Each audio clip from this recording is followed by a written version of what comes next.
participer à cette rencontre débat que nous avons aujourd'hui organisée avec plusieurs mouvements, associations et revues. Et je tiens particulièrement à remercier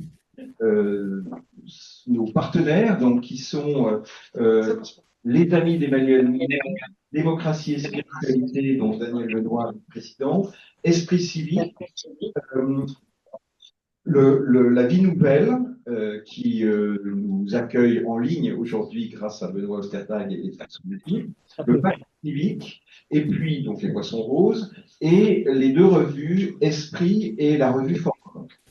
Cette idée de rencontre débat est née, j'allais dire, au cours de l'été, et puis c'est précisé lors de l'Université d'automne des Poissons Roses qui a eu lieu le 11 octobre, où, j'allais dire, les mêmes mouvements, également le mouvement Lutte et Contestation et Jérôme Vignon, qui représente les scènes sociales, ont décidé de travailler ensemble dans les mois et peut-être l'année à venir, ou au moins les plusieurs années à venir, de façon à, j'allais dire, créer une dynamique au sein de l'ensemble de nos mouvements qui, je crois, partagent tous une volonté actuelle dans la vie publique. Il y a un truc là. Réciproquement, que la vie publique se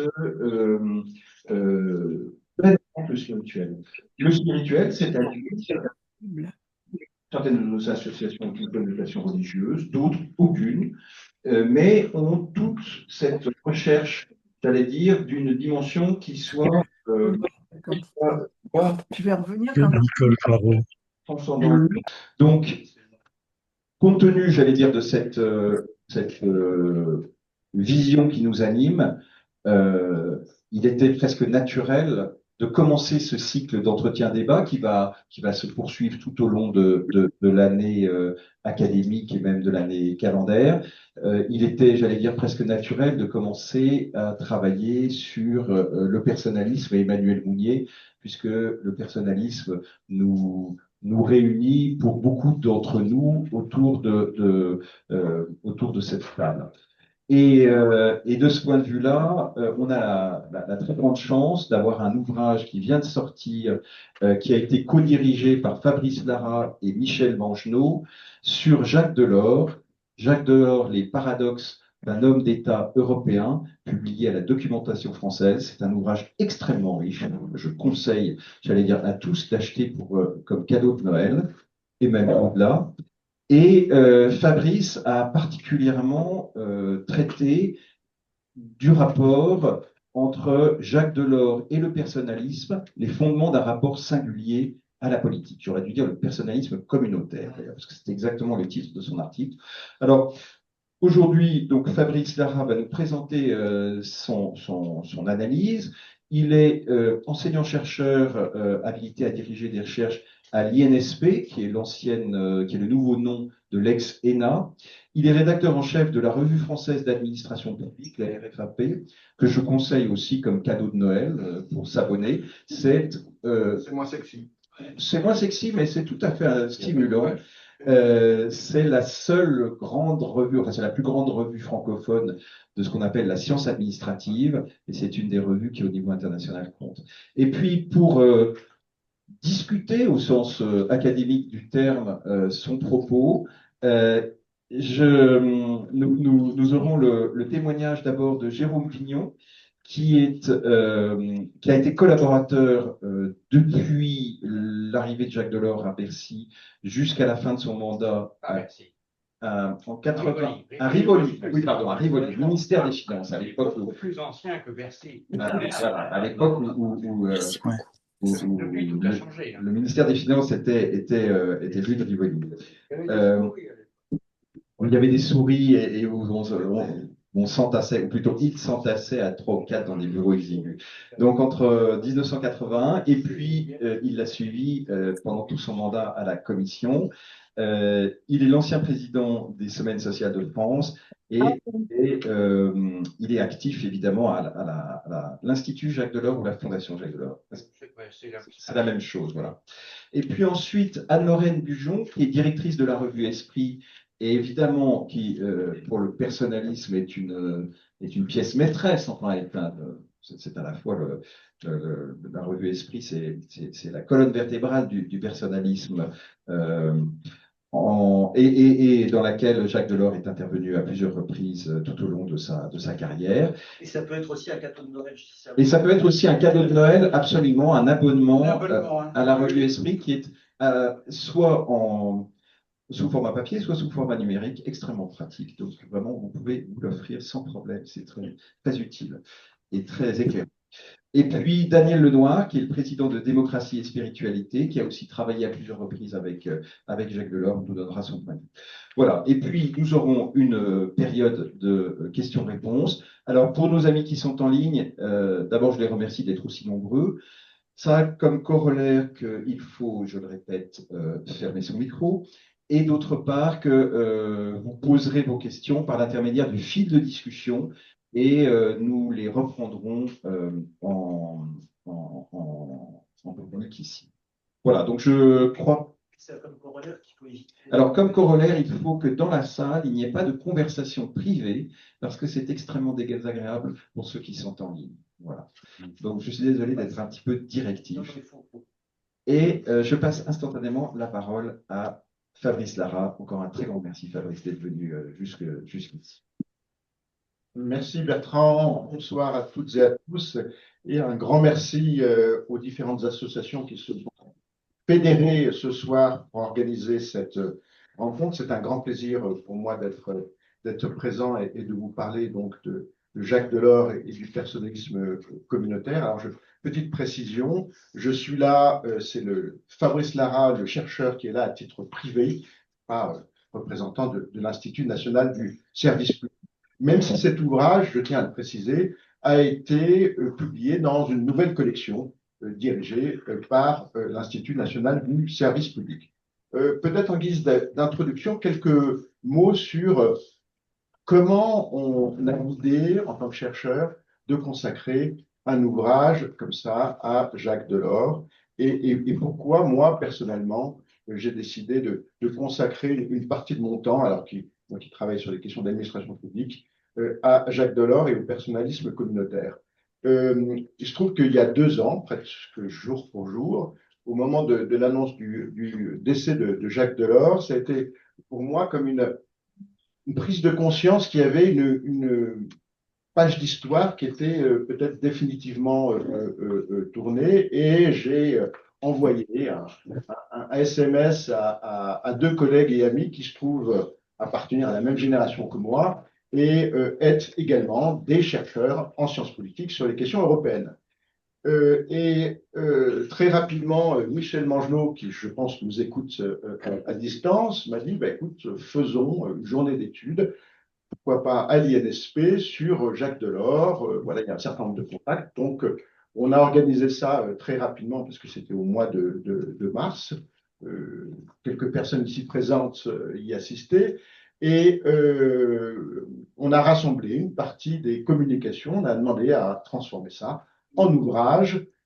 Et puis, on a même, pour compléter un petit peu les thématiques abordées, puisque la dimension internationale n'était pas présente lors de la journée d'études, on a demandé à un certain nombre de collègues, y compris étrangers, de rédiger des chapitres sur, par exemple, Jacques Delors et Helmut Kohl, Jacques Delors et Margaret Thatcher, et Jacques Delors et Felipe González. Et je dois dire qu'on a été très surpris par l'accueil très positif des collègues qu'on est allé solliciter. Et pour moi, personnellement, c'était un petit peu aussi quelque chose d'important, parce qu'il se trouve que quand j'étais jeune chercheur au début de ma carrière en Allemagne, en 99, je crois, que j'avais répondu à une annonce de l'Institut Jacques Delors pour un poste de chercheur, et j'ai reçu un appel de Christine Berger qui m'a dit que le président Jacques Delors voulait me recevoir. Donc j'ai obtempéré, j'ai tout de suite pris le train pour Paris. Et là, Jacques Delors, après m'avoir posé quelques questions sur le foot, parce que c'était le moment de la Coupe du Monde, J'étais assez embarrassé parce que c'est pas trop ma tasse de thé. Voilà, il m'a dit qu'il souhaitait écrire ses mémoires et il cherchait quelqu'un qui pourrait l'aider à rassembler la documentation. Et comme j'étais germanophone, anglophone, politiste et historien, est-ce que je pourrais m'imaginer lui donner un coup de main? Moi, j'ai tout de suite dit oui, que ça m'intéresserait énormément. Puis finalement, le hasard en a voulu autrement, puisqu'il a eu une grosse commande du Premier ministre de l'époque, et puis il a repoussé, et ce n'est que 3 ans après, je pense qu'il a commencé à travailler à ses mémoires, et moi j'étais passé à autre chose. Donc c'était une occasion manquée, mais voilà, cet ouvrage m'a donné l'occasion de revenir à ce thème de Delors. Et puis, puisque chaque chercheur doit parler un petit peu, dire d'où il parle, il se trouve que mes parents étaient à la Vie Nouvelle. Et donc, c'est un sujet qui était assez familier. Donc, le personnalisme communautaire me disait quelque chose. Et en tant que chercheur, il y avait une sorte d'énigme, si vous voulez. C'est que dans les ouvrages qui portent sur la construction européenne, c'est un sujet sur lequel j'ai pas mal travaillé, il y a une espèce de topos, de lieu commun. Oui, le personnalisme aurait influencé la construction européenne. Donc, le fondateur de l'Union avait une culture personnaliste, Adenauer, Schuman, de Gasperi, et puis bien évidemment un certain nombre de présidents de la Commission, Jacques Santer, Romano Prodi et Jacques Delors. Mais quand on regarde, on ne trouve pas d'études sérieuses approfondies sur ce thème qui traitent scientifiquement de ce qui pourrait être cette influence. Et du coup, mis à part quelques travaux sur la contribution des penseurs personnalistes à l'élaboration du projet fédéraliste pour l'Europe, moi, je me suis demandé, mais alors, qu'est-ce qui constitue cette influence? Et donc, j'ai décidé de regarder en quoi cette influence avait pu se matérialiser chez un individu qui a joué un rôle de premier plan dans l'histoire de l'Europe, à un moment donné, Jacques Delors. Donc, ce qui était intéressant pour moi, c'était pas tant au travers de ce chapitre de déterminer les traces qui, dans l'action de Jacques Delors, seraient attribuables à la pensée personnaliste, notamment lors de son passage à la tête de la Commission, mais plutôt essayer d'établir la place que ce mouvement d'idées a pu occuper concrètement au cours de son existence et dans quelle mesure il constituait un fil conducteur. Donc, c'est ce que j'ai essayé de faire, d'autant plus que Delors lui-même revendiquait toujours cette fidélité au personnalisme et à Emmanuel Mounier. Il le reconnaît publiquement, il y a de nombreuses références à cela. Même si c'est ça qui est intéressant, il revendiquait aussi son attachement au personnalisme, mais de manière à ce que ça dépasse le catholicisme. Ça, c'était intéressant puisqu'il essayait toujours d'établir une séparation très claire entre foi et engagement. Puis, d'un autre côté, ça c'est Pascal Lamy qui l'écrivait, que oui, l'intégration européenne, c'est vraiment ce qui a constitué la colonne vertébrale de ces 10 ans à la Commission. Moi, j'avais un petit peu l'intuition que eh bien, le fil conducteur de son itinéraire tout entier, de ses débuts à la Banque de France, donc bien avant la présidence de la Commission européenne, c'était justement le personnalisme communautaire qui a constitué une source, si vous voulez, d'inspiration, une boussole éthique et un petit peu sa marque de fabrique, ce qui fait que sa singularité, hein, qu'on s'est efforcé de mettre en avant un petit peu dans l'ouvrage avec Michel Mangenot, bien, dépend en grande partie de cette marque du personnalisme communautaire. Donc, il a fallu que j'essaye de reconstituer cette influence dans l'itinéraire d'une personne publique. Et donc, j'ai procédé de la manière suivante, c'est-à-dire essayer d'abord de voir à travers un certain nombre de phases d'engagement, hein, Vie Nouvelle, par exemple, ensuite dans Citoyen 60, donc tous les mouvements où le personnalisme communautaire a joué un rôle très important, et évidemment sa relation à la revue Esprit, essayer de relever l'importance de ce personnalisme communautaire. Il y a aussi un autre marque, je ne m'étendrai pas là-dessus, mais ça a été sa relation à ce qu'on a appelé, vous le savez peut-être, le mouvement des non-conformistes dans les années 30, étant donné qu'il y a pas mal de références chez Jacques Delors à ce mouvement des non-conformistes des années 30, notamment en lien, mais pas que, avec leur engagement européen. Alors, l'engagement européen des non-conformistes, c'est un sujet assez compliqué avant la guerre et après la guerre, y compris pour la revue Esprit. Mais ce qui est intéressant, c'est que Delors le reconnaissait lui-même. Il disait que c'est en lisant un texte de Mounier sur l'Europe, paru en 1959 dans La Petite Peur du XXe siècle, qu'il aurait compris qu'il fallait faire l'Europe. Et si on voulait vraiment prendre au mot les grands discours sur la générosité. Donc, il y a une filiation très claire de cette influence de Mounier sur Delors et de la part des non-conformistes, ce qui l'amène, par exemple, à rendre un hommage ouvert, c'était lors du discours à Bruges, c'est que mon voisin de gauche y a contribué, hein, le discours du 17 octobre 89, à l'occasion du 40e anniversaire du Collège d'Europe. Et il se trouve que les étudiants du Collège d'Europe avaient choisi comme nom promo Denis de Rougemont.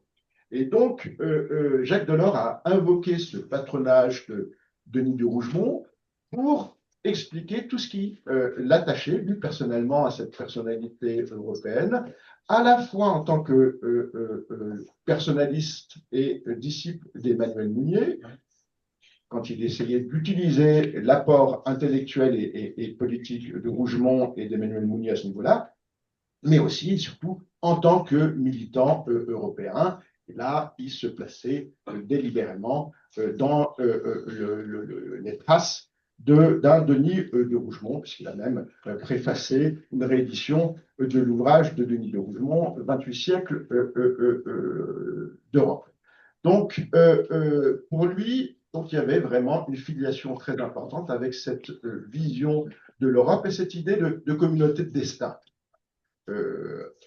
Alors, j'en viens maintenant un petit peu aux valeurs qui viennent directement du personnalisme communautaire et auxquelles Jacques Delors s'est référé tout au long de son parcours. Et on peut dire que, en fait, le personnalisme communautaire a imprégné ce qui constituait sa vision du monde. Je pense le dernier terme de Weltanschauung. Et on voit bien, à travers les usages qu'il va faire d'un certain nombre de concepts, la place qu'avaient ces idées dans sa pensée et dans son action. Alors, la signification que Delors donnait au personnalisme, c'était avant tout celle d'une éthique, conformément à la vocation même de la pensée d'Emmanuel Mounier, qui se voulait à la fois perspective, méthode et exigence, et surtout incitation à réfléchir pour mieux agir. Outre la nécessité de pouvoir déterminer une ligne de conduite personnelle, très important pour Jacques Delors, la question éthique qui a tout rendu son action et son comportement consistait à savoir comment situer la morale dans la vie collective, comme dans le gouvernement des hommes, l'administration des choses. Et à ses yeux, là c'était en référence directe à Paul Ricoeur, l'essentiel c'était de mener une vie bonne avec et pour les autres et dans des institutions justes. On voit le lien qu'il va établir, notamment quand il sera président de la commission. Et dans ce but, on peut dire que le personnalisme lui servait de cadre conceptuel et moral, et en tant que vision du monde, ça exerçait un effet structurant sur son comportement personnel et sur son action publique. Je regarde un petit peu la montre, j'ai encore 5 minutes, hein, voilà. Donc, parmi ces valeurs, il y avait notamment tout ce qui touche l'idée de personne. Là, on voit très clairement à quoi ça se rattache dans le personnalisme communautaire, ce qui a mené Jacques Delors à avoir une position très, très critique vis-à-vis de l'individualisme. Hein, il est revenu plusieurs fois là-dessus et en même temps a rattaché cette idée de personne à un objectif spirituel. Vous le savez peut-être, mais Jacques Delors voyait dans l'affaiblissement du spirituel dans nos sociétés contemporaines une des raisons de la crise morale de la démocratie. Donc ce n'est pas un hasard si, notamment à la fin de son mandat à la tête de la Commission européenne, il consacra beaucoup d'attention au dialogue avec les religions dans le souci de, comme il disait, donner une âme à l'Europe. Il le précise dans ses mémoires, hein, son objectif, ce n'était pas du tout d'inscrire Dieu dans le feu projet de traité constitutionnel, hein, ni d'entretenir des polémiques sur les racines religieuses de l'Europe, mais, comme il le disait, d'inciter les forces spirituelles, celles qui croient et celles qui ne croient pas en un être suprême, à œuvrer pour que l'Europe ne soit pas uniquement une réalisation économique et marchande. Hein, c'est dans ce cadre-là qu'en 92, hein, quand il a reçu le président de l'Église évangélique d'Allemagne, il a lancé un appel à toutes les consciences pour que, disant, si dans 10 ans nous n'avons pas réussi à donner une âme à l'Europe, une spiritualité, nous aurons perdu la partie. Voilà.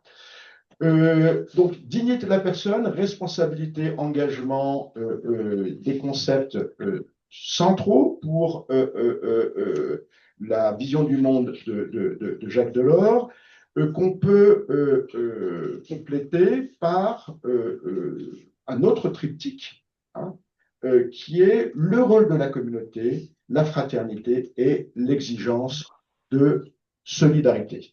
L'idée de communauté occupait aussi une place centrale dans ces milieux, vous savez peut-être, parce que c'était le lieu d'accomplissement de la vocation de la personne. Et Jacques Delors avait très bien assimilé la nature de la pensée de Mounier, fondée sur la dialectique entre la personne et la communauté, entre la participation et la contestation, autrement dit, la coexistence de deux contraires qui fondent à la fois la structure de l'homme et la structure de la société. Dans un entretien qu'il a donné à Esprit en 2001, alors qu'on lui demandait en quoi le militant personnaliste qu'il était pouvait contribuer à une défense des valeurs qui ne se satisfassent pas d'un double rejet du capitalisme et de l'individualisme, Jacques Delors en profite pour préciser la conception qu'il se faisait de ce qu'il appelait le communautaire. Chaque personne est unique, mais se construit et se révèle également dans sa relation avec les autres, ce qui tendrait à nier un certain individualisme contemporain, exaltant la réussite individuelle et justifiant tout changement de comportement au nom de la primauté de l'individu. Or, la responsabilité individuelle de chacun passe par l'attention qu'il porte aux autres et qui nourrit le caractère convivial, pour ne pas dire fraternel, de la société. Telle est, selon moi, la base d'un contrat social qui transcende les lois du marché et l'excès de la compétition. On aura peut-être l'occasion dans la discussion de revenir justement sur ce fameux triptyque de Lorien, hein, vous savez, sur l'idée de la compétition qui stimule, la coopération qui renforce nos liens et la solidarité qui unit. Voilà. Pour terminer, peut-être, donc, donc fraternité et solidarité qui vont ensemble, qui sont constitutives aussi de ce projet de communauté, y compris au niveau européen. Et pour terminer, peut-être une attention très particulière, là aussi très qui puise ses racines chez Emmanuel Mounier, cette idée que l'acceptation du réel et un nécessaire effort de compréhension de la réalité sont quelque chose d'absolument essentiel. C'est Jean-Marie Domnac qui disait de Mounier que jamais il ne cherchait dans l'événement la confirmation de son analyse, mais au contraire, ceux qui pouvaient la remettre en question. Et Jacques Delors partageait avec Mounier on peut dire, cette qualité de chercher toujours à garder le sens des ensembles et de la globalité.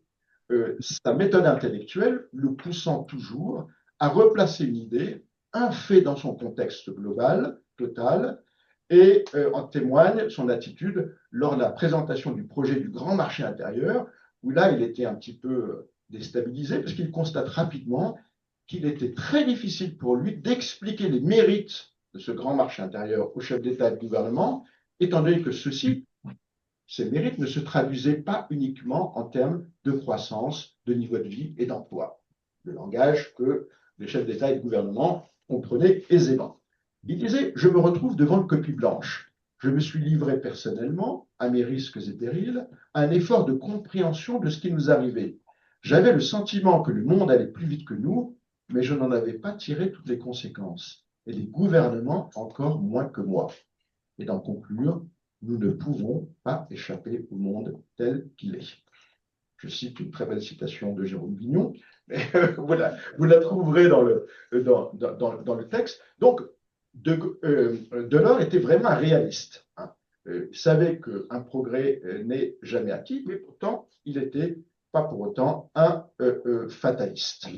Alors, pour conclure, je pense qu'on peut dire que si on a pu, et là quand je dis on a pu, c'est les chercheurs, parler de personnalisme implicite qui serait à la base de tout le processus d'intégration européenne, voire de qualifier l'influence du personnalisme communautaire en tant que mouvement comme étant réel, mais en même temps diffuse, car dilué à travers la coexistence avec d'autres sources d'influence et d'idées.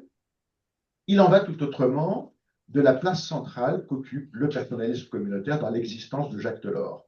Non seulement la référence au personnalisme est chez lui explicite, assumée et constante, mais la vision du monde qu'il tire de la pensée d'Emmanuel Mounier irriguait ses différents domaines d'action où elle lui servait de force d'appui. On le voit dans son engagement pour le syndicalisme, les combats en faveur de la planification.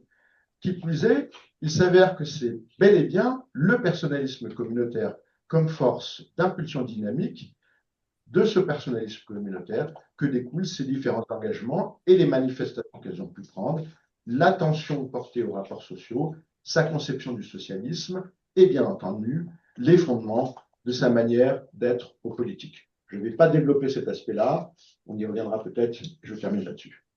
Merci.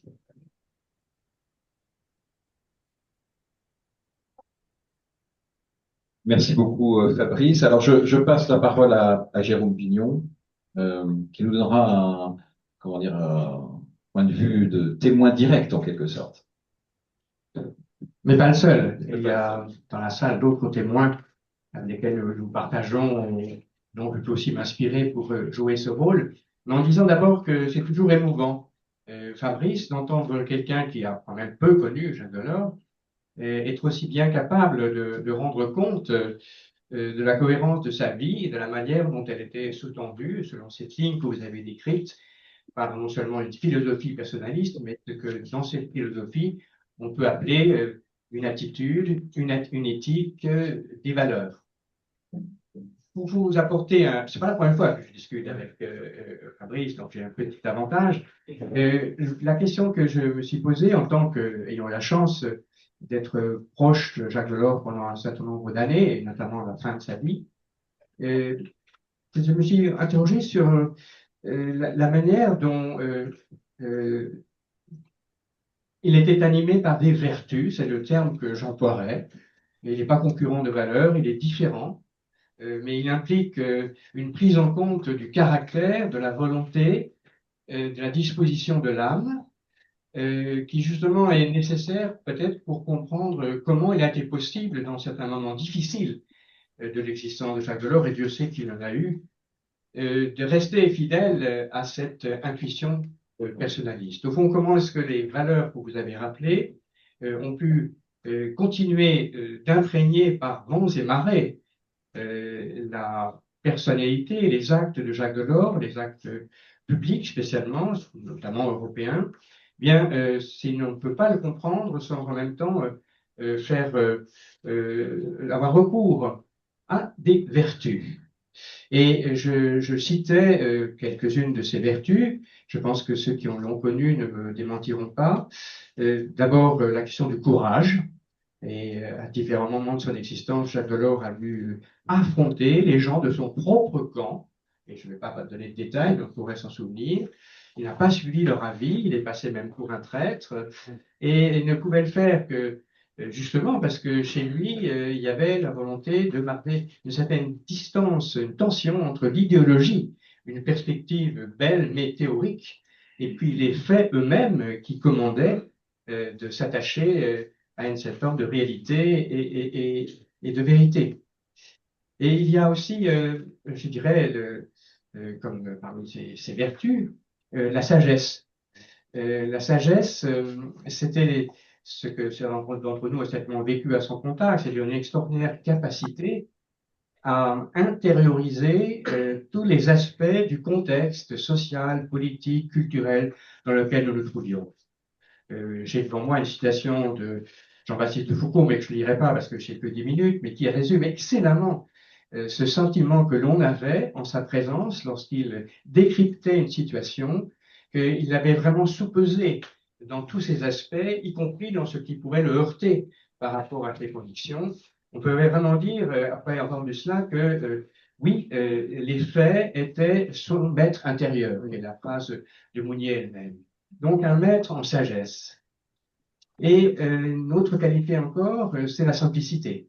Une simplicité qui, à l'évidence, était héritée de son milieu modeste, et il est même rappelé dans le monde des narques et de gens de pouvoir que nous constituions.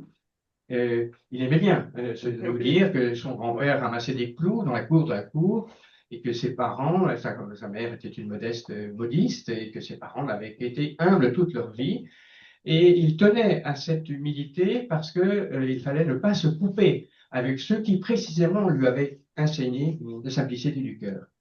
Et c'est excellemment décrit par le père Madelin qui a accompagné Jacques Delors dans un déplacement en Espagne, à Salamanque, dans un moment où les Espagnols venaient de rentrer dans l'Union européenne, un peu grâce à lui, en 1987. Et on voyait qu'il y avait une proximité, alors que Delors ne parle pas un mot d'espagnol, entre lui et la petite foule qui l'entourait, parce que ces gens ne se trompaient pas. Il y avait là l'un des leurs, qui ne les prenait pas de haut, mais qui entendait bien les rejoindre à travers les difficultés et les vicissitudes que la nation espagnole avait traversées avant de devenir une nation démocratique. La simplicité de vie, la difficulté à accepter des honneurs, une manière simple de vivre, mais on pourrait dire aussi la simplicité du cœur.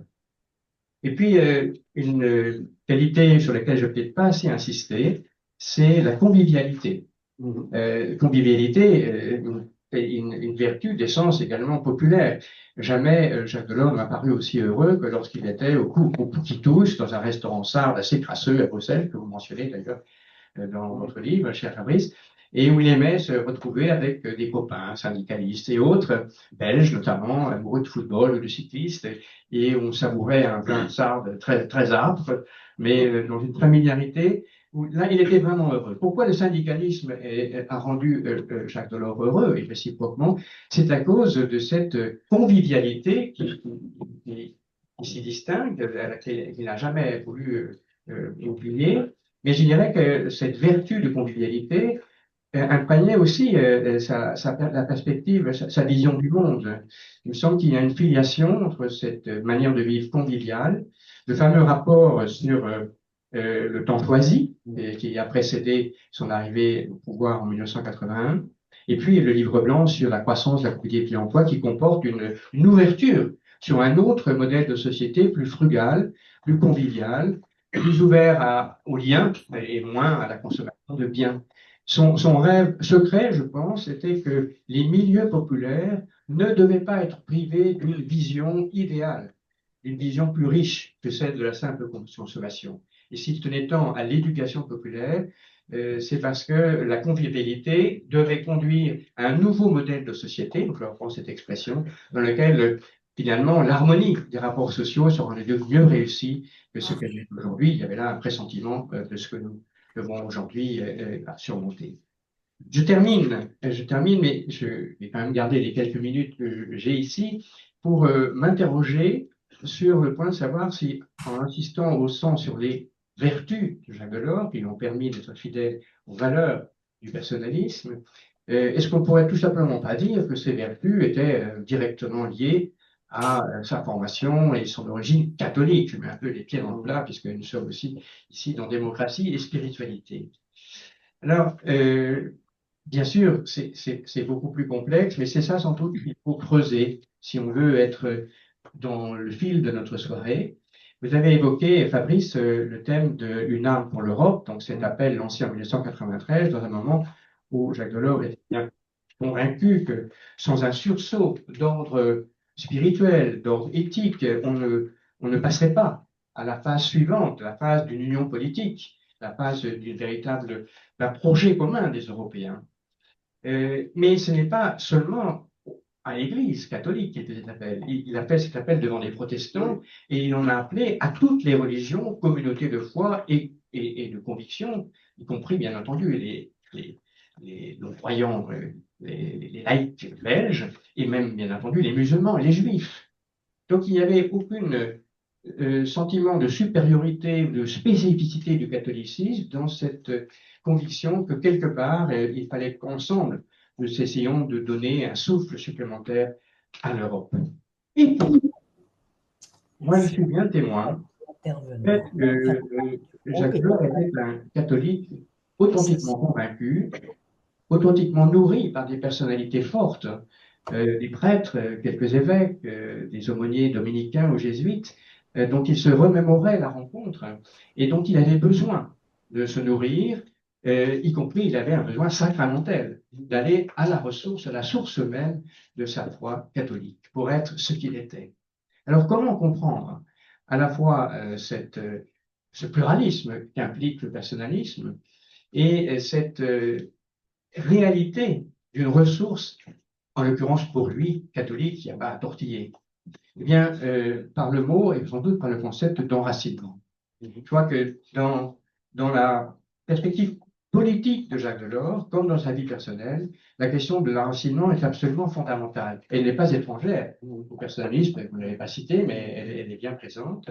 Quand Jacques Delors développe les fonds structurels en les transformant en politique régionale, quand il parle à satiété d'un modèle de société européen, en plongeant ses racines dans le passé, quand il insiste sur la permanence des nations, une fédération d'États-nations, il en appelle à des origines profondes dans lesquelles chaque culture européenne a raison et a honneur de se rappeler, de s'identifier. Et comment, mais bien entendu, cette conception d'un enracinement qui s'oppose au libéralisme, qui s'oppose à une forme de modernité, qui met en cause aussi une spiritualité qui serait coupée de toute racine d'où elle s'origine. Comment est-ce que c'est compatible avec l'universalisme européen qu'il pratiquait? Je pense parce que pour lui, effectivement, c'est un enracinement qui rendait justement possible la capacité de s'ouvrir à autrui, et c'est ce qu'il souhaitait pour tous ses compagnons, et en particulier ses compagnons syndicaux. Je vous remercie.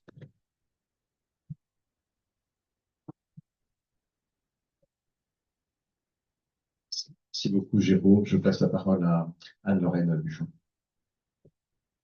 Merci beaucoup. Moi, contrairement à certains d'entre vous dans la salle et à Jérôme Vignon qui vient de nous parler, donc je n'ai pas connu Jacques Delors, je ne l'ai jamais rencontré. Et s'il est vrai qu'il a donc cette proximité avec le personnalisme, je la connais un peu par des récits qui m'ont été faits.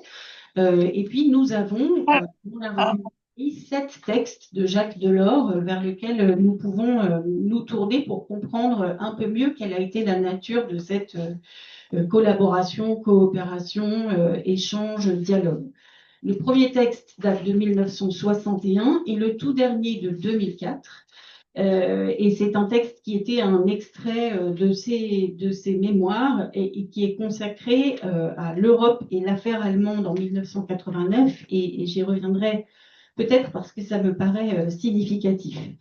Mais donc, en réalité, je n'ai pas été témoin de ces époques, de cette collaboration de Delors avec la revue, mais j'en suis évidemment l'héritière. Ce que je vois, c'est qu'il y a deux moments, si on se fie à ces textes, plutôt un moment que j'appellerais pré-81 et qui est celui des premiers temps de la construction européenne. Et puis ensuite, post-2001, donc c'est le Delors, président de la Commission européenne, et qui réfléchit déjà à des chocs historiques, au tournant qu'a représenté 1989, mais aussi dans un important dialogue, discussion qu'il a eu à la revue avec Pierre Asner, Alain Touraine et Jacques Le Goff. Ce texte s'intitule La communauté européenne et les chocs de l'histoire. Et donc, il y a déjà une réflexion post-septembre 2001, donc post-89, post-septembre 2001. Donc, c'est des moments historiques assez particuliers pour Delors et pour la revue Esprit, bien sûr. Et sur cet héritage personnaliste de Jacques Delors, finalement, ce que j'ai appris, moi, comme ça, par bribes, je le tiens notamment de Jean-Louis Schlegel, que Sébastien Maillard avait invité il y a quelques années à parler aux jeunes cadres de l'Institut Jacques Delors du personnalisme. Et j'ai retenu de ce moment où Jean-Louis Schlegel, avec le talent que vous lui connaissez peut-être, a brossé en quelques traits rapides ce qu'était le personnalisme pour lui et sans doute pour Jacques Delors. Cette jolie formule qui, je crois, est de Jean-Louis Schlegel, hein, qui était de dire que la personne, chez Emmanuel Mounier, c'est l'homme avec qualité, contrairement à l'homme sans qualité de Robert Musil. Et cette formule m'a paru très parlante pour comprendre ce qui nous anime encore à la revue Esprit et ce qui sans doute effectivement a animé Jacques Delors tout au long de sa vie.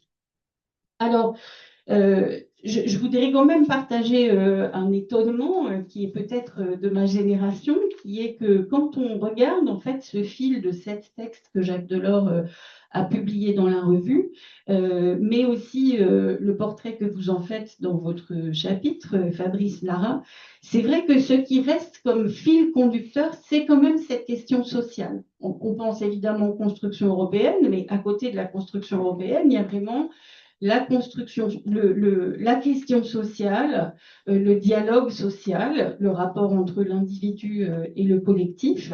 Et dans le texte que Jacques Delors a donné à la revue en 1984, donc j'imagine que c'est peut-être juste après avoir quitté ses fonctions de ministre de l'économie et des finances, je ne sais pas, Jérôme Million. Voilà. Et dans ce texte-là, à nouveau, il se décrit comme un ingénieur social. Et puis, un peu plus tard, il redonne un texte sur la question sociale en France et en Europe. Et donc ici, je partage avec vous une question, une interrogation, un étonnement peut-être, parce que je pense que si on interroge des gens dans la rue aujourd'hui sur qui était Jacques Delors, la réponse qui va venir, c'est c'était un technocrate européen associé à Maastricht, au tournant ultralibéral de l'Europe. Donc, je vous dis, pour vous qui l'avez connu, sans doute un tissu de bêtises, mais reste que je pense que dans l'esprit de beaucoup de gens, il est plutôt associé à ce moment où l'Europe, dans sa construction, a semblé peut-être se désarrimer d'un certain nombre de citoyens ordinaires et s'enfoncer dans une forme de raison technocratique. Quand bien même on trouve dans ces textes beaucoup de choses qui disent le contraire, enfin, on ne tombe pas amoureux d'un grand marché, mais je pense qu'il reste dans les esprits comme ça, et je partage avec vous cette question. Pourquoi a-t-il été incompris à ce point, et c'est peut-être dû simplement à des époques dans lesquelles on avait certains aveuglements très compréhensibles. Alors, troisième remarque que j'aimerais faire, j'ai été très heureuse de vous entendre rappeler, Fabrice Lara, que pour Emmanuel Mounier, le personnalisme, c'est d'abord une éthique, et donc vous avez rappelé ces 3 mots que j'aime beaucoup, une perspective, une méthode, une exigence.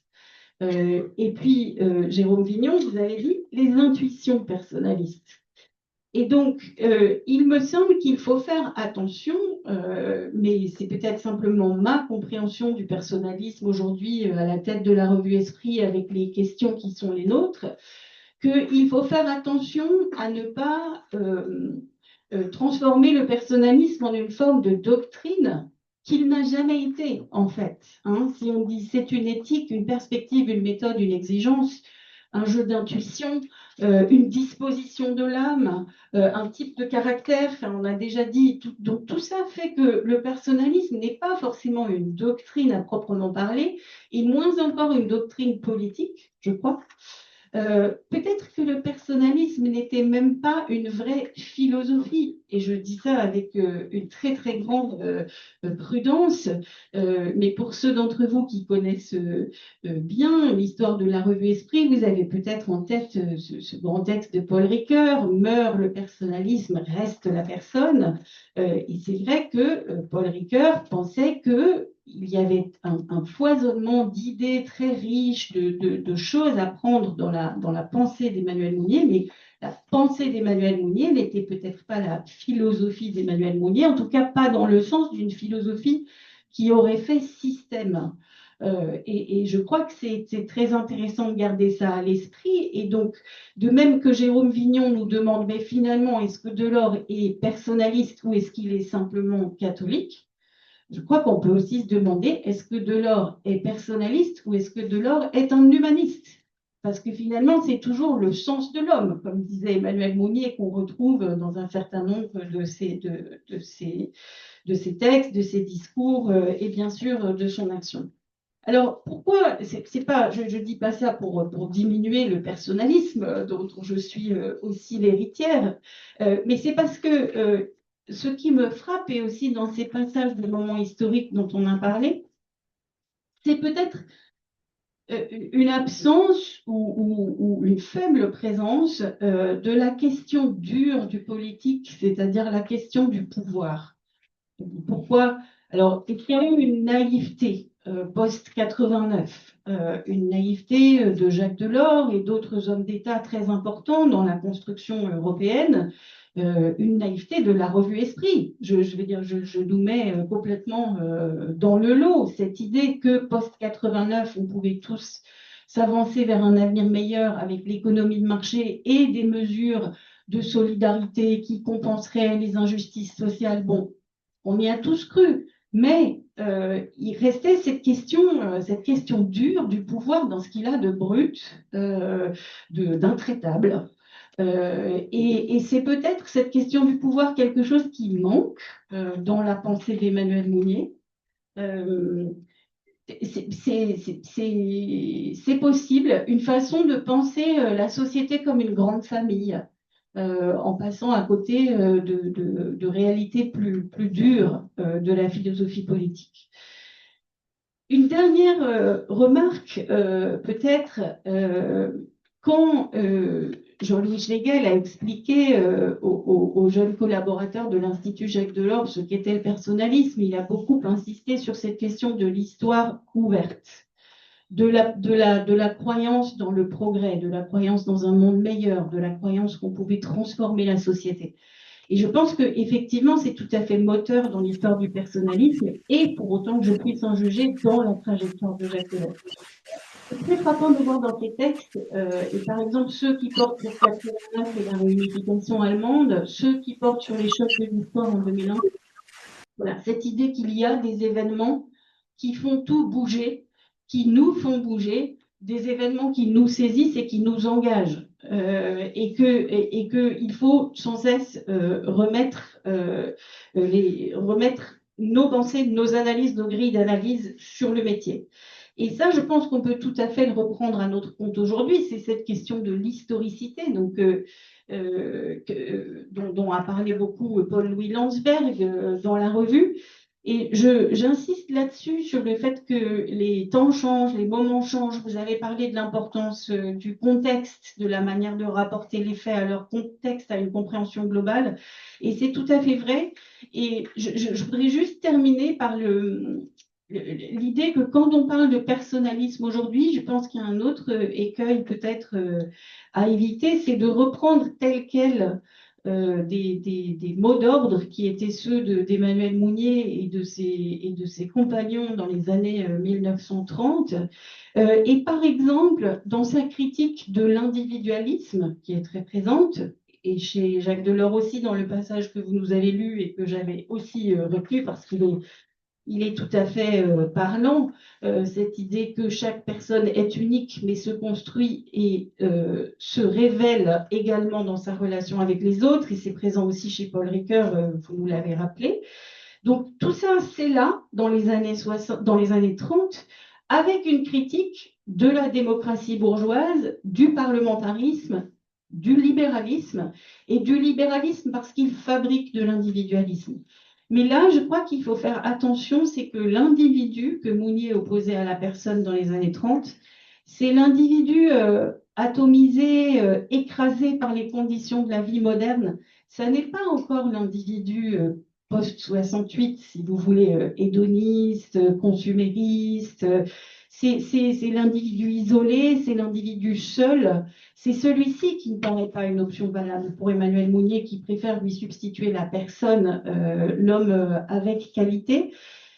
Et je le dis parce qu'il y a dans ce personnalisme des années 30 une très forte charge contre le libéralisme que je ne pense pas qu'on puisse reprendre à notre compte de la même manière aujourd'hui, les circonstances du monde étant ce qu'il est, et les menaces étant celles d'un autoritarisme qui méprise intégralement le droit.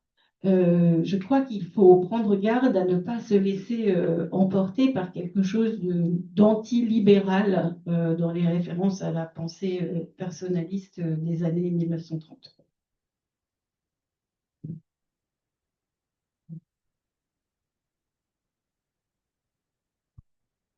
Merci beaucoup pour ce rappel historique, mais aussi cet envoi sur la période actuelle. Daniel Lenoir, maintenant, au point de vue.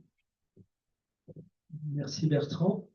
Merci Patrice et toi de nous avoir proposé cette soirée. Je dis d'autant plus que nous célébrons, si on peut dire, cette année le 100e anniversaire de la naissance de Jacques Delors. Et à quelques jours près, les 2 ans de son décès. Donc, ça n'a pas été dit, je pense que c'est important de le dire. Alors, moi, je n'ai pas été proche de Jacques Delors comme l'ont été les Agénie Jérôme et Jean-Baptiste. Je l'ai croisé. Je donne un caractère un peu personnel à ce que je vais dire. C'est quelqu'un qui a été important, sa pensée a été importante pour moi, même si, j'y reviendrai, j'ai quelques questions sur ce sujet. Alors, pour l'évoquer, je voudrais d'abord revenir sur 3 moments, en plus 1, 3 moments auxquels j'ai participé. Dans ces 3 moments, il n'y a pas le moment démocratie et spiritualité, parce que je n'y étais pas. Mais je crois qu'il faut démarrer par ça. Jacques Delors a eu un rôle important, Jean-Baptiste pourra en attester, c'est lui qui me l'a dit, dans la création de démocratie et spiritualité en 1993, et ça rejoint, je crois, ce que Jérôme disait tout à l'heure sur le sursaut spirituel, qu'il faut donner une âme à l'Europe, etc. Et c'est la même idée qui a fondé l'intuition des fondateurs de démocratie et spiritualité, donc Jean-Baptiste et un certain nombre de personnes qui d'ailleurs étaient, pour un certain nombre d'entre eux, dans l'entourage de Jacques Delors depuis très longtemps. Jean-Baptiste, tu étais aussi dans les chambres de projet et dans un certain nombre de lieux. Et je crois, puisque tu me l'as dit, que en 2018, quand vous avez failli arrêter démocratie et spiritualité, Jacques Delors vous a dit non, il ne faut pas arrêter, il faut relancer. J'en profite pour le remercier parce que c'est grâce à ça que je suis aujourd'hui ici et j'en suis vraiment très heureux. Et d'ailleurs, Jacques Delors a témoigné dans le bouquin que nous avons fait à l'occasion du départ de Jean-Baptiste de la présidence. Alors, c'est pas lui qui l'a rédigé, c'est un ami à moi, Bob Guichon, parce qu'il n'était plus tout à fait en état de rédiger, mais c'est à partir de ce qu'il avait dit. Les 3 moments que je voudrais évoquer, c'est des moments qui sont au moment où il était, dans la période où il était président de la commission. Le premier, c'est un moment vie nouvelle. Je participais, Fabrice vous en parlait dans le chapitre, au voyage de la vie nouvelle en 86. J'étais membre de l'équipe politique. En fait, j'en ai reparlé avec Roland Bourglan, qui était animateur national de la vie nouvelle et qui avait organisé ce voyage, qui était très proche de Jacques Delors. Je ne sais pas s'il est en distance, parce que je lui avais dit de se connecter. Si c'est le cas, je le salue. Et en fait, c'était un temps de formation. Mais nous avons eu une longue rencontre, un petit cercle de l'équipe politique, à déjeuner avec lui. J'ai eu le privilège d'en être. Je n'ai pas retrouvé les notes, les publications qui ont été faites. De toute façon, ce que je vais dire n'a pas été publié. Je me souviens de trois, c'est quasiment des citations qui me restent depuis plus de 30 ans. D'abord, à propos de l'Allemagne. Il faut arrêter de vouloir faire passer les Allemands à la lessiveuse. Plus de sang. De l'attitude, enfin Jérôme, je pense que de l'attitude qu'ils avaient eue pendant la Deuxième Guerre mondiale et du nazisme. La deuxième, c'était sur ses relations avec Michel Rocard. Sujet sensible. Il faudrait qu'il arrête de se faire conseiller par des vendeurs de cravates. Et la troisième, c'était sur sa candidature éventuelle, on est en 86, donc ça ne parle pas de 95, mais de 88. Sa candidature éventuelle à la présidence de la République, ça m'a marqué. Mitterrand, il peut se passer des choses dramatiques dans le pays, il dort la nuit. Sous-entendu, non pas. Donc,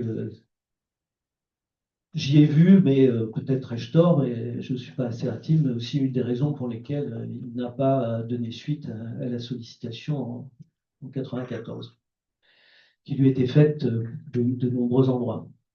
Le deuxième moment, c'est le moment ENA, École nationale d'administration, devenu l'INSP.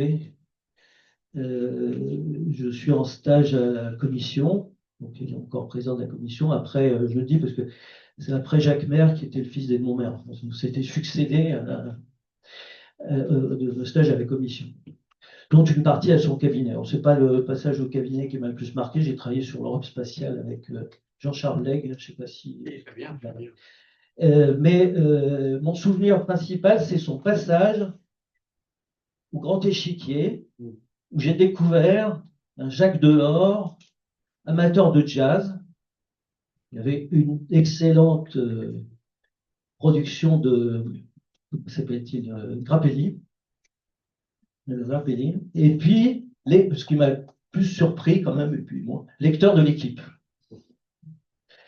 Mais je me souviens aussi pendant ce stage de sa fascination pour l'ENA, et notamment, il m'avait dit au détour d'une conversation, je pense qu'il parlait de Pascal Lamy, mais je pense que ça visait aussi d'autres énarques, je pense à Jean-Baptiste.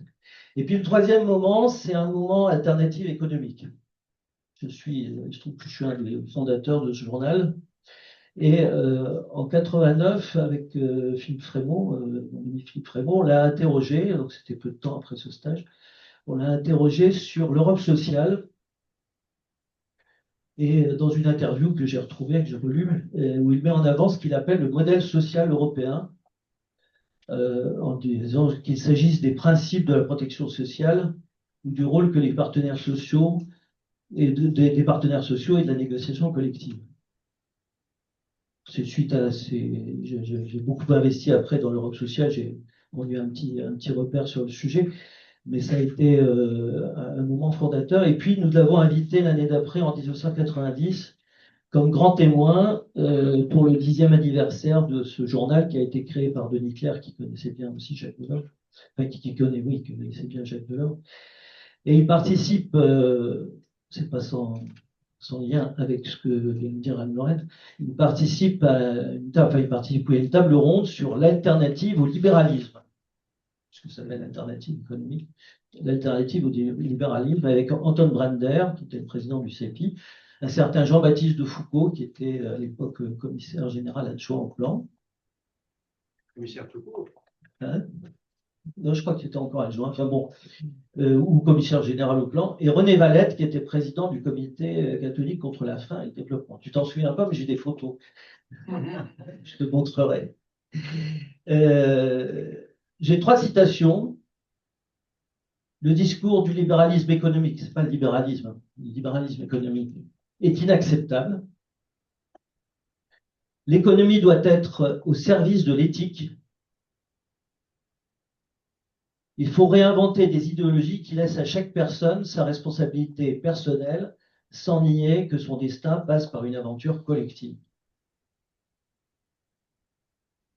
Tout cela, comme je termine le cycle, m'a donné envie de vous interpeller, de vous questionner, cher Fabrice, non pas sur l'unité de l'homme, puisque c'est le titre d'un livre avec de Voltaire, mais n'y voyez pas une critique de Jacques Delors, je trouve que ça le rend encore plus sympathique, des paradoxes de l'homme. Paradoxe politique d'abord, tous ces engagements politiques, avec, je ne sais pas si on peut parler d'hésitation entre une tradition démocrate chrétienne et une tradition socialiste ou social-démocrate. Peut-être est-ce aussi une raison des difficultés de compréhension avec Michel Rocard. La question de l'engagement, avec les difficultés de l'engagement partisan, il reste très peu de temps au PSU, après avoir été à la Jeune République, et il n'a jamais été vraiment, il ne s'est jamais vraiment senti à l'aise au Parti Socialiste, où il n'était pas vraiment accepté. Il préférait les réseaux et les clubs et le syndicalisme, Jérôme l'a dit aussi pour d'autres raisons. Paradoxe d'un héros de la deuxième gauche avec Michel Rocard, avec Edmond Maire, mais qui a toujours été d'une loyauté totale avec François Mitterrand. Paradoxe aussi d'un homme engagé, mais qui a des difficultés avec le processus électoral. Il a, je crois, un seul mandat électoral comme maire de Clichy.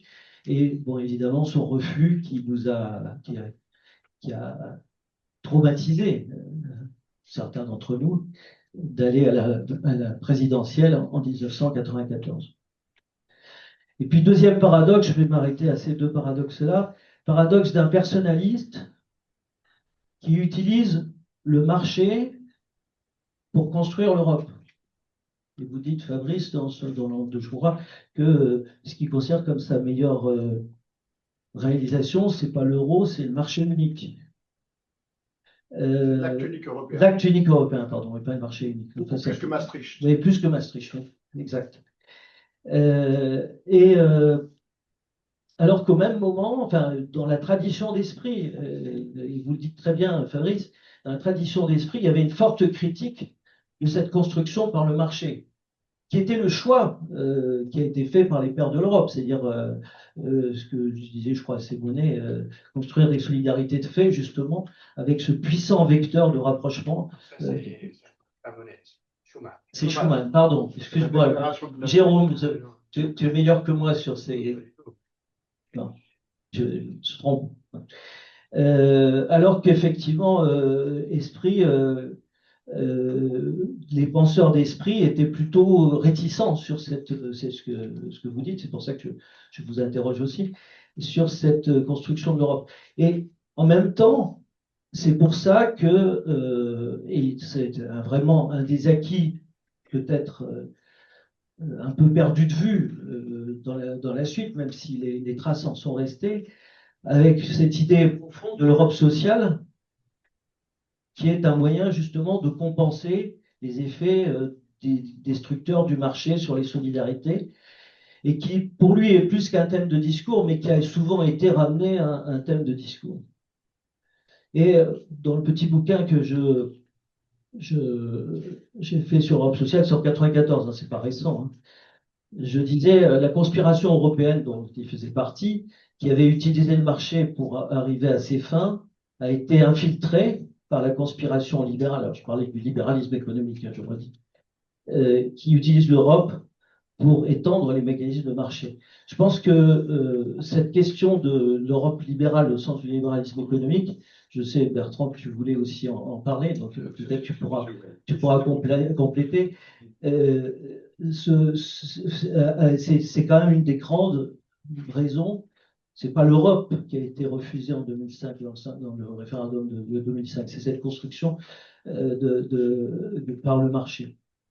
Alors, et c'est un paradoxe, effectivement, moi, la personnalité de Delors m'a marqué aussi parce qu'il se définissait, c'est des mots qui pour moi parlent, comme un ingénieur du social, mais en même temps, cette difficulté à combiner cette construction par le marché et le relatif échec, même si heureusement il s'est fait des choses, de l'Europe sociale.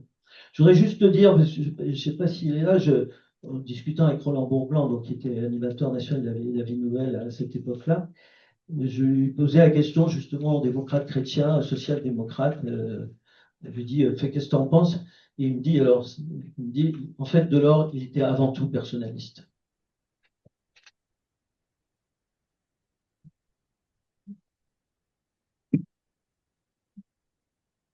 Merci beaucoup, Daniel.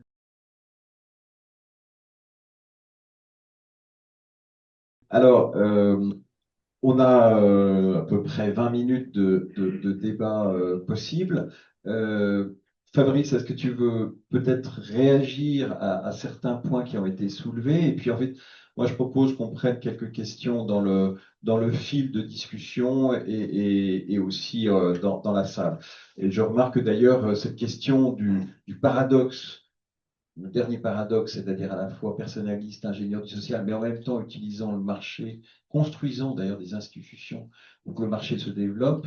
Bon, je regardais les questions qui se déroulaient sur le fil de discussion, c'est un des sujets. Fabrice, quelques réactions? Oui, alors il y a vraiment beaucoup de sujets passionnants qui ont été abordés. Tout à fait d'accord avec Jérôme sur la notion de vertu. Alors, c'est pas pour lancer un processus de canonisation de Jacques Delors, mais oui, oui, voilà.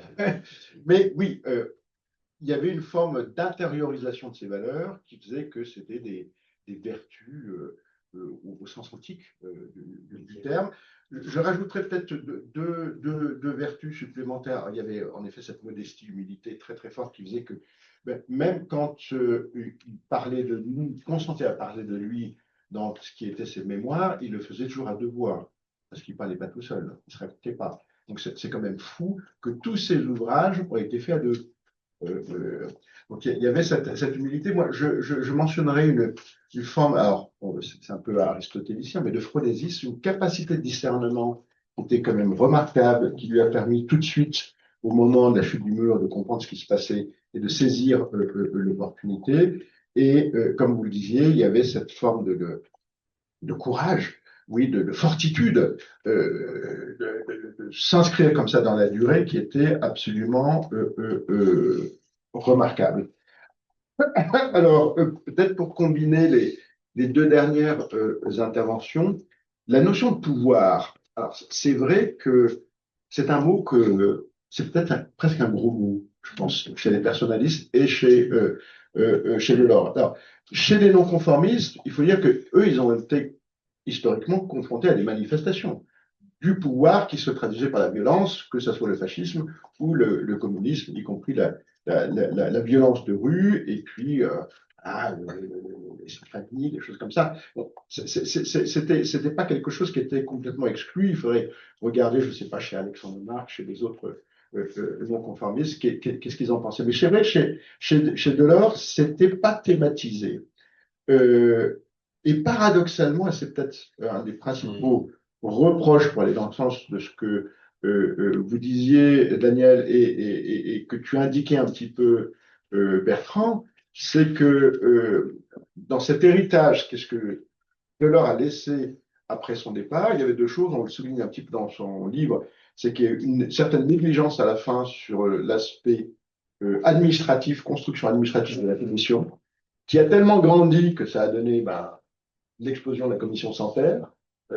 Et c'est vrai qu'il a un peu négligé ces aspects-là, mais surtout, c'est la question du marché. Alors, la question du marché unique n'est pas problématique en soi. Si on remonte aussi à Monet, c'est une manière de créer l'Europe. Alors, est-ce qu'on est entré dans une logique qu'on pourrait paradoxale ou même tragique un petit peu, qui serait celle de l'apprenti sorcier à la Goethe, hein, c'est-à-dire le balai, vous savez, qui va se mettre à fonctionner tout seul.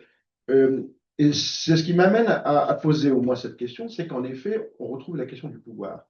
C'est que à travers ce marché unique, Bruxelles et l'Europe est devenue un centre de pouvoir et a commencé à être investi ensuite, notamment par les lobbies, hein, qui ont tout de suite, eux, reconnu l'intérêt de cet marché. Aujourd'hui, 450 millions de consommateurs, voilà, la question de régulation. Et donc là, on rentre tout de suite dans des logiques de pouvoir et d'orientation. Et je pense que ça s'est découplé avec la libéralisation des capitaux. Et là, mais ça, je laisse peut-être la parole aux spécialistes là-dessus. C'est vrai que est-ce qu'il était complètement conscient de cette boîte de Pandore qui s'est ouverte? Je ne sais pas. Bon, là-dessus, Jérôme? Il y a des questions maintenant. Ouais. Mais moi, j'aimerais bien répondre à l'interpellation de Anne-Lorraine Bujon, le moment venu. Alors, Pour la question quelques- sociale et la... alors, je propose qu'on prenne peut-être une ou deux questions dans le chat. Benoît Ostertag a la très difficile mission d'essayer de synthétiser. En fait, d'ailleurs, pour ceux qui sont dans la salle et qui peut-être n'arrivent pas à voir le fil de discussion, il y a une vraie discussion dans le fil de discussion. Et au passage, ça serait intéressant qu'on la sauvegarde, cette discussion. Voilà, ça sera enregistré. À la limite, pendant que tu fais cette synthèse, j'ai vu qu'il y avait au moins une question dans la salle. Deux questions. On va prendre deux questions à la fois. Les affiches. D'accord. Alors, il y en a un qui l'a pris. Oui, c'est vrai, il faut le. Exact. À la limite, Patrice, si tu peux le faire passer. Voilà, on va le faire passer de façon à ce que vous déplaciez ça. Donc, si vous pouvez juste vous nommer. Patrick Boult, c'est une remarque ou une question. Est-ce qu'une personnalité comme celle de Jacques Delors aurait pu trouver sa place dans l'univers politique français? Et est-ce que ça n'a pas été une chance pour lui, pour nous et pour l'Europe qui ait eu cette fonction européenne? Voilà. Je rappelle simplement que il avait été positionné 22e, alors qu'il était Monsieur Europe au sein du Parti socialiste. Il était positionné 22e sur la liste du Parti socialiste aux élections européennes de 1961. Oui, tout à fait. Alors, il y a une question derrière de Bertrand Warusfeld. Oui,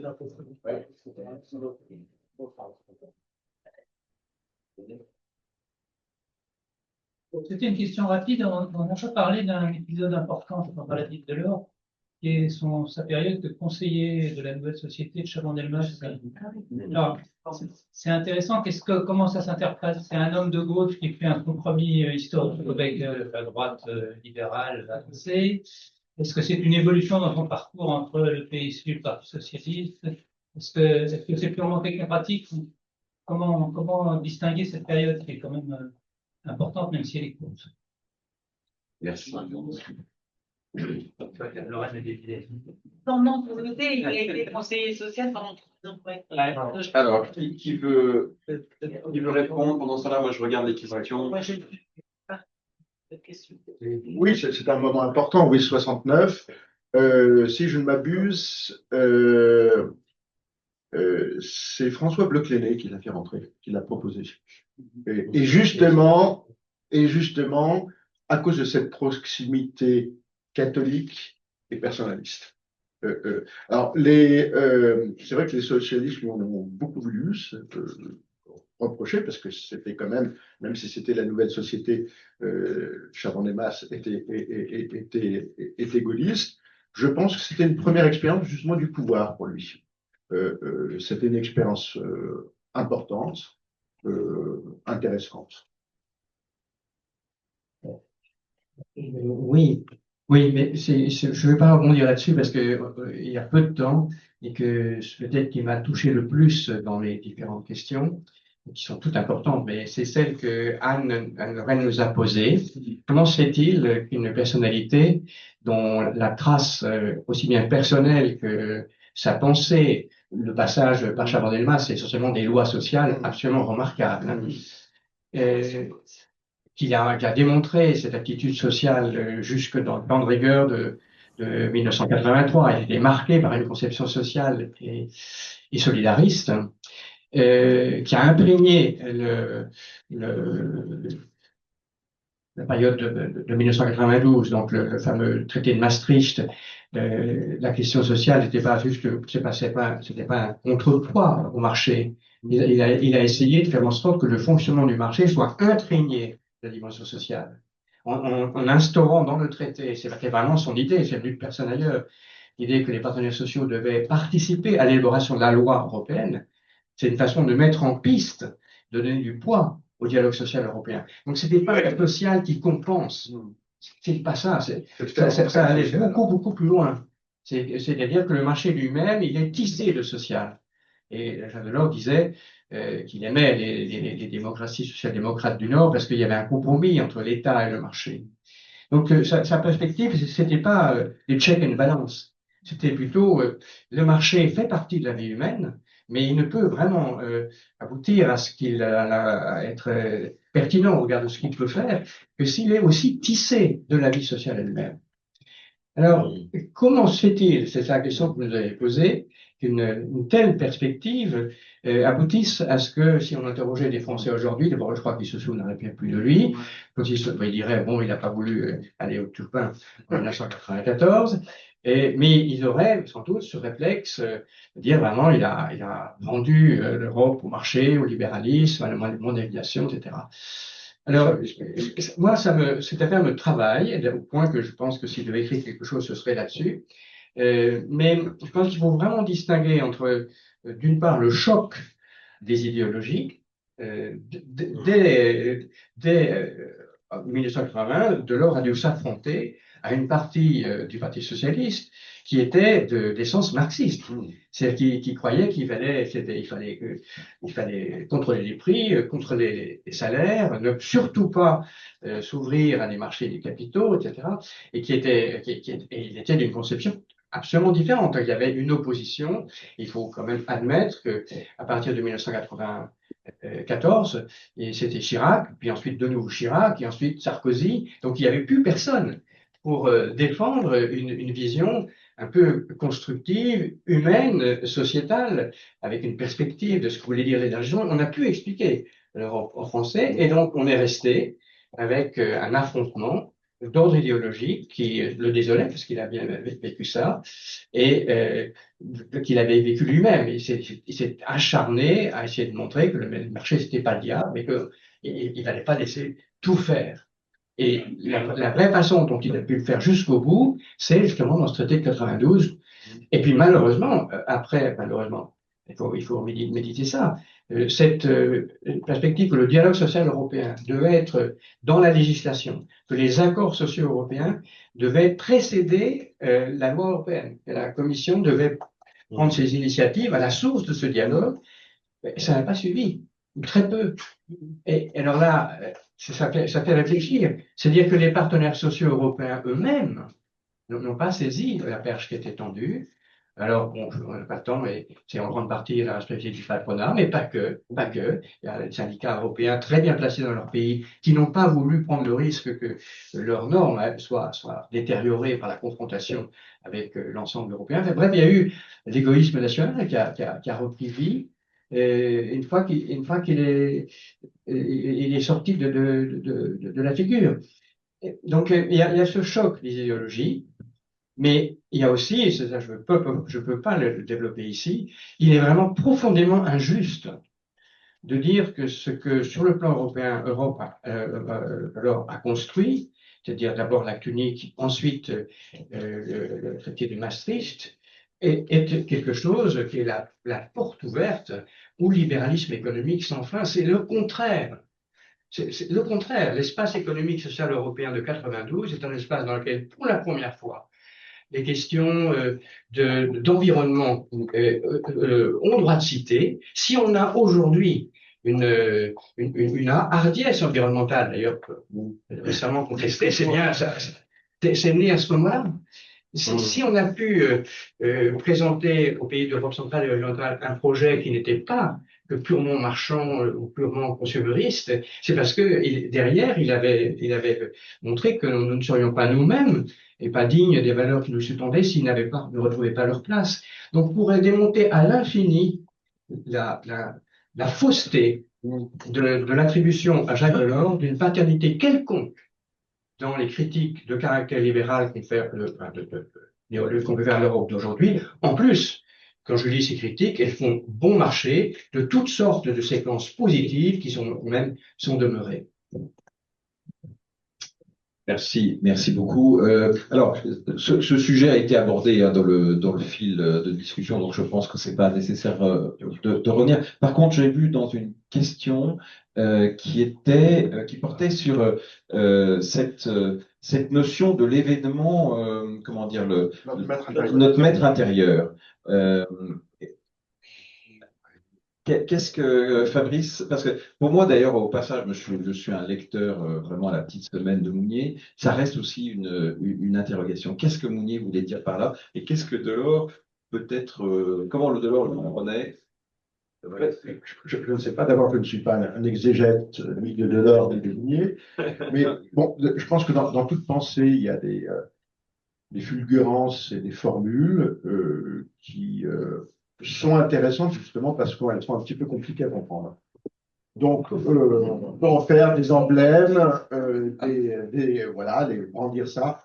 Bon, le plus important, je pense, dans le message, c'était il faut affronter le réel. Il ne faut pas le nier. Et je pense que chez Mounier et chez Delors, c'était cette prise de conscience que une des tentations, peut-être justement du chrétien et du catholique, ça serait de fuir dans une forme de société idéale, en dehors de la société, et ça, c'était pas une option. Moi, j'interpréterais ce message un petit peu dans ce sens-là. Non, mais je suis tout à fait d'accord avec ça. C'était juste pour dire un petit mot en complément, cette formule qui reste célèbre, effectivement, l'événement sera notre maître intérieur.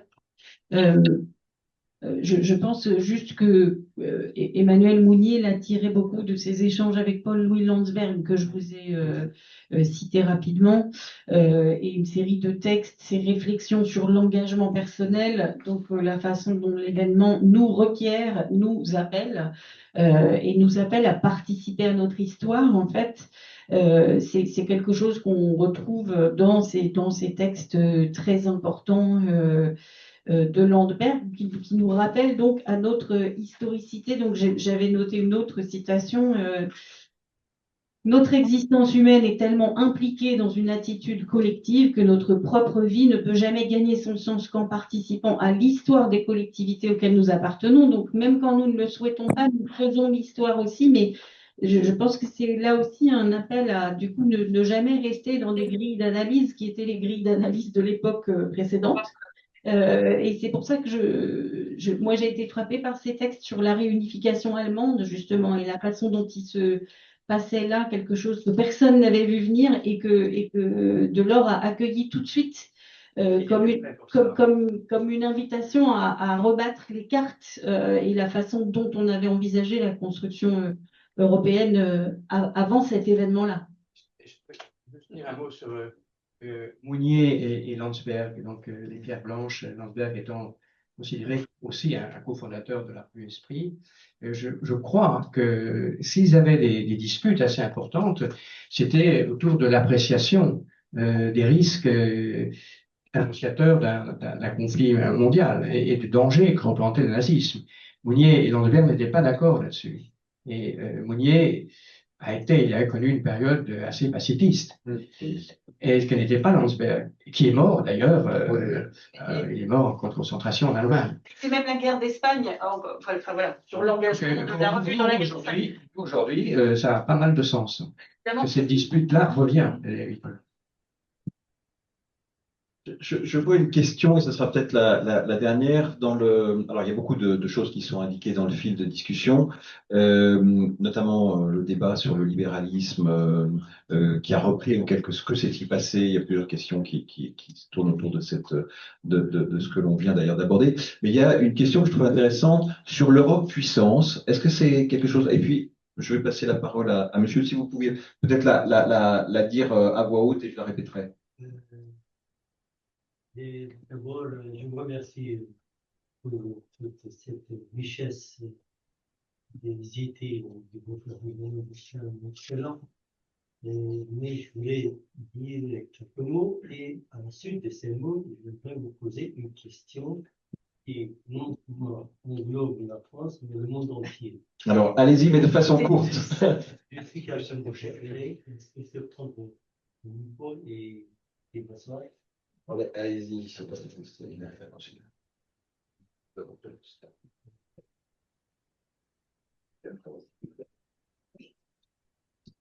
Je vous remercie.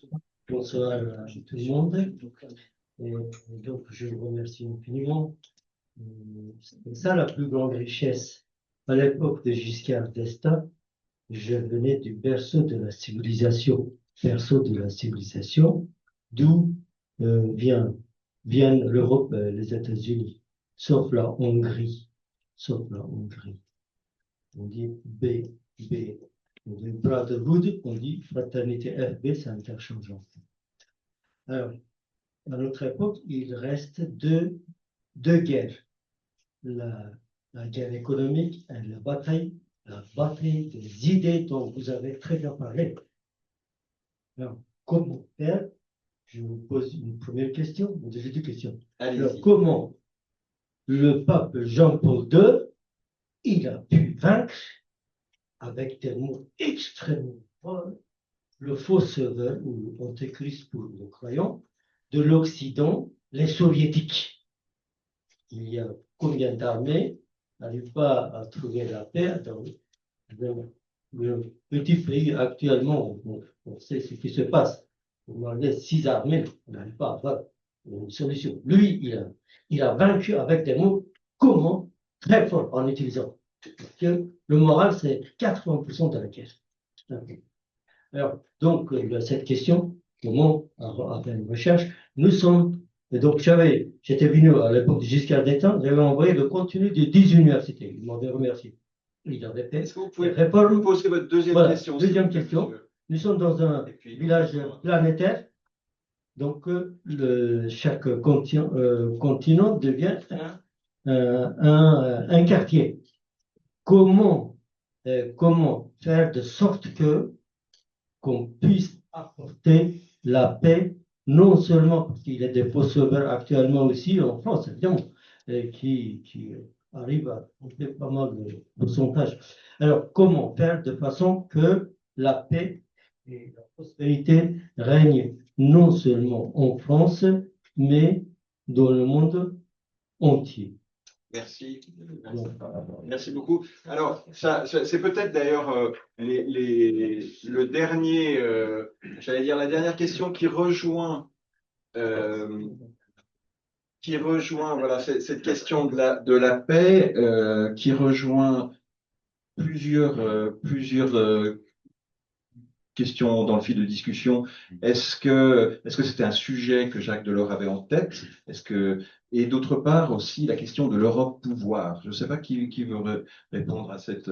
Est-ce qu'il avait cette idée de l'Europe pouvoir au sein du monde, ou il était plus finalement centré sur la constitution de l'Europe elle-même? Il y a un livre assez bien fait qui s'appelle L'Europe, la norme sans la force. C'est tout à fait l'idée de Jacques Delors. Alors, ce qui est très clair, c'est que l'Europe pouvait occuper sa place de puissance civilisatrice dans le monde, mais dans une logique qui ne soit absolument pas hégémonique. Ça, c'était très clair. Il y avait un souci du dialogue des cultures, hein. D'abord, un souci des racines culturelles de l'Europe, cette volonté de se repencher un petit peu sur son identité, peut-être, je pense, pour pouvoir mieux s'ouvrir sur le monde. Mais ça, c'est une hypothèse.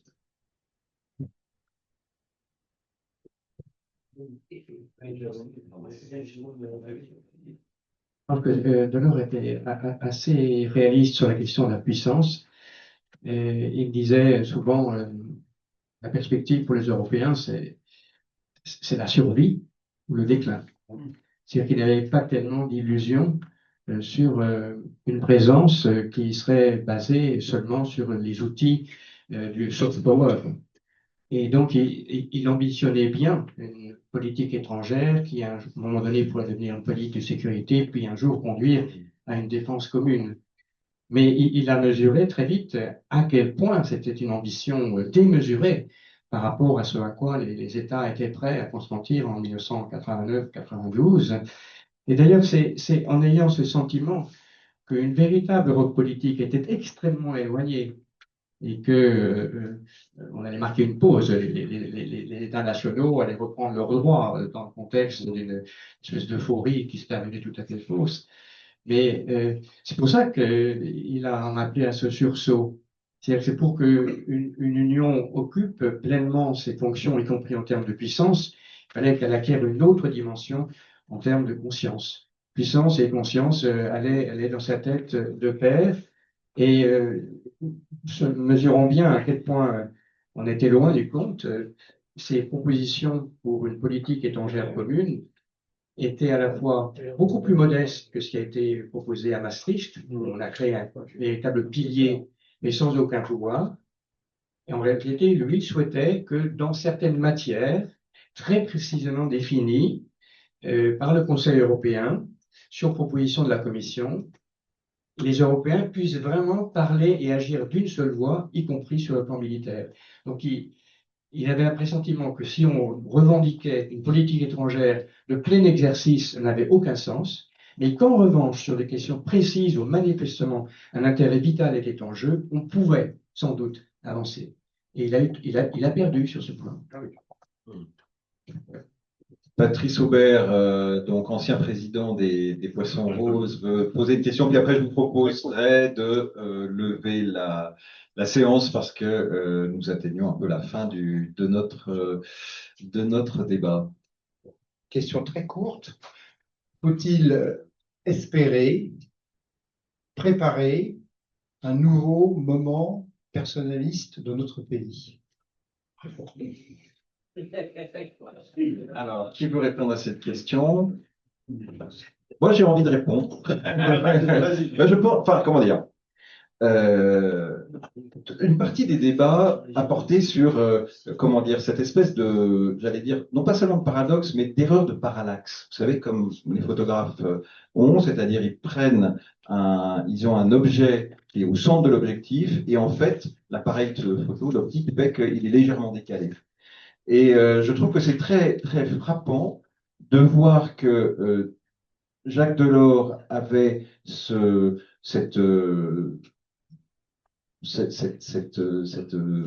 valeurs personnalistes qui se sont incarnées en vertu et qui finalement ont débouché sur des décisions politiques qui finalement 20 ou 30 ans plus tard conduisent à des situations totalement contraires en quelque sorte, où l'individualisme a pris le dessus.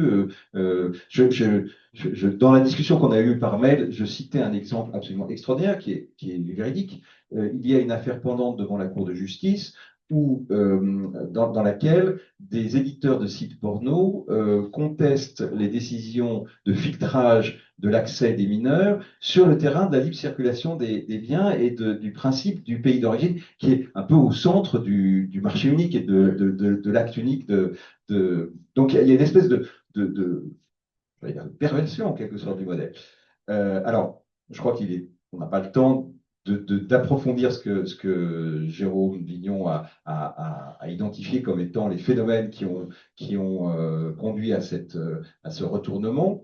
Mais je pense qu'au contraire, aujourd'hui, la pensée, quoi qu'on en dise d'Emmanuel Mounier, peut vraiment nous inspirer, un peu comme peut-être Jacques Delors l'était, j'allais dire, dans sa période des années 80, parce que, même si, comment dire, la pensée d'Emmanuel Mounier s'appliquait à des phénomènes de 1930, ne constitue peut-être pas un système inaltérable, utilisable à toute période de l'existence et de l'humanité, il y a quand même des intuitions, voire des illuminations foudroyantes sur enfin encore une fois, le personnalisme vis-à-vis de l'individualisme, etc. Et c'est peut-être, ça va me permettre de terminer et de clôturer à moins que Daniel le dise, je vais dire, Lorraine. C'est un peu ce que nous essayons de lancer à travers ce cycle d'entretien débat et qui va se perdurer tout au long de cette année, peut-être aussi avec une réflexion, un approfondissement, j'allais dire, euh, doctrinal entre nos différents mouvements pour peut-être permettre à la fin de l'année de proposer de faire des propositions pour le débat public et politique qui s'annonce. Dernier mot. Non, bah, moi j'avais juste envie de dire, je pense qu'on y est en fait, dans un nouveau moment personnaliste, mais est-ce qu'il faut l'appeler comme ça et est-ce qu'il faut l'encadrer comme ça et est-ce qu'il faut durcir en doctrine quelque chose qui, encore une fois, pour moi ne l'était pas, ou doctrine d'un homme, parce que là vous n'allez pas vous faire que des amis, parce qu'il y a beaucoup d'autres personnes qui prétendent à être les pères fondateurs du personnalisme, donc il faudrait au minimum s'inspirer de tous ces personnalistes, donc Berdyaev, enfin voilà, donc ce mot n'est pas le monopole d'Emmanuel Mounier. Mais si on se dit c'est une perspective, une méthode, une exigence, c'est pas une doctrine, enfin, je crois qu'on y est déjà, mais le vocabulaire est différent. Mais quand les gens vous parlent coopération, interdépendance, philosophie relationnelle, en fait c'est ça. On est dans cette vision du monde. En tout cas, je m'arrête là pour l'instant. On va laisser parler parce que non. On peut continuer un peu de poser une question. Il n'y a pas beaucoup de femmes pour poser des questions. Bon, alors, madame. Parce que le mieux, c'est de faire circuler. Puis parce que on a. On peut continuer encore. Allez-y, madame. Merci beaucoup. Merci beaucoup de cette belle réunion. Juste une petite question. Et lorsque M. Delors était président de la commission, il a produit les livres blancs. Je voulais savoir un petit peu ça, parce que j'avais lu qu'il avait introduit quelques idées très intéressantes concernant la pensée de Mounier et de la vie nouvelle. Merci. On peut faire Eric Jean-Baptiste, c'est quand même important qu'il s'exprime. Je ne vais pas parler de Jacques Delors, mais simplement d'essayer de répondre à la question. Je pense que le personnalisme aujourd'hui, c'est un minimum. Et ça ne suffit pas. Parce qu'à l'époque du personnalisme, il y avait le religieux qui était derrière. Ouais. Implicite, pas tellement développé, et qui donnait une force propulsive au personnalisme, qui lui donnait un débouché politique, lui donnait un projet social démocratique. Voilà. Aujourd'hui, le religieux est en difficulté. Il y a tout un mouvement spirituel qui se développe, qui est informel au sein des individus qui cherchent. Voilà, c'est le problème dont on parlait, des institutions de sens qui ne sont plus là. Et donc, il faut ajouter quelque chose au personnalisme. Je ne sais pas quoi, mais je pense que si on veut progresser, il faut ajouter quelque chose qui est de l'ordre du spirituel et du religieux, mais mieux défini, plus précis, enfin voilà. Je ne veux pas développer plus, c'est sûr, de l'or, j'aurais beaucoup de choses à dire, mais ça pour une autre fois.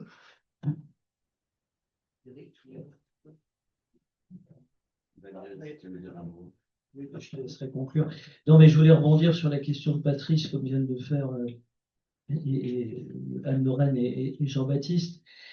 Un peu dans le même sens que ce que vient de dire Jean-Baptiste, mais avec peut-être des nuances, un autre regard.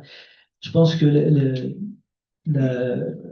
la vie de Jacques Delors, c'est magnifique quand même. Hein. Enfin, tout à l'heure, j'étais un peu critique sur la question de l'Europe sociale et je partage tout à fait ce qu'a dit Jérôme sur le fait que c'était pas ce qui est devenu l'Europe sociale, c'était pas le projet initial de Jacques Delors. Mais j'ai pas eu le temps de développer et tu l'as très bien fait.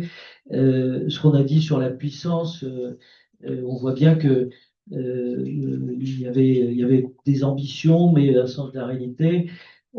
par rapport aux questions qui sont cruciales aujourd'hui de remise en cause de la démocratie, parce que on assiste à de vraies remises en cause de la démocratie. Et quand Anne Lorraine disait il faut faire attention par rapport à la critique du libéralisme, je pense que tu parlais surtout de ça. Et du droit, je pense que tu parlais surtout de ça, parce que c'est vrai que dans le Mounier des années 30, il y a un peu une critique de la démocratie parlementaire, par exemple. Je pense que, donc, moi je dirais, le littéraire de Jacques Delors, ça illustre la grandeur, mais aussi les limites du personnalisme, comme idéologie politique, alors, perspective, méthode, exigence peut-être, mais il y a plus que ça dans la pensée de Mounier, enfin, telle que moi je l'aperçois. Et je pense que ça ne répond pas à ce que disait Delors, justement, il faut réinventer des idéologies qui laissent à chaque personne sa responsabilité personnelle, sans nier que son destin passe par une aventure collective. Je pense que si on regardait avec la doctrine personnaliste, on regarderait l'avenir avec un rétroviseur. Il faut pouvoir s'en inspirer comme une source, mais une des sources. Et ce qui est intéressant dans le personnalisme, c'est que la personne, c'est pas uniquement l'individu, que la collectivité, ça n'est pas ce qui s'impose à l'individu, que la personne, c'est aussi une vie spirituelle. Mais je pense qu'il faut aussi, c'est peut-être ce que voulait dire Ricoeur, en fait, meurt les personnalismes, on revient à la personne, c'était un peu ça, c'est-à-dire de retrouver ce chemin d'une personne qui est aussi un citoyen, qui est aussi engagé dans la cité, qui exprime une spiritualité. Et je ne suis pas sûr qu'on puisse se référer uniquement au personnalisme, pour tout dire. Merci beaucoup, Daniel. Bah, écoutez, vaste programme, mais c'est un programme auquel nous, au moins au Poisson Rose, et puis les différentes associations qui se mettent en réseau avec nous à travers cette série d'entretiens-débats, c'est un programme qu'on veut approfondir et qu'on veut travailler. Juste vous dire, bah, écoutez, de vous remercier pour votre participation, pour la discussion qui a eu lieu en salle et en ligne. Et vraiment, merci encore à tous ceux qui nous ont suivis en visioconférence.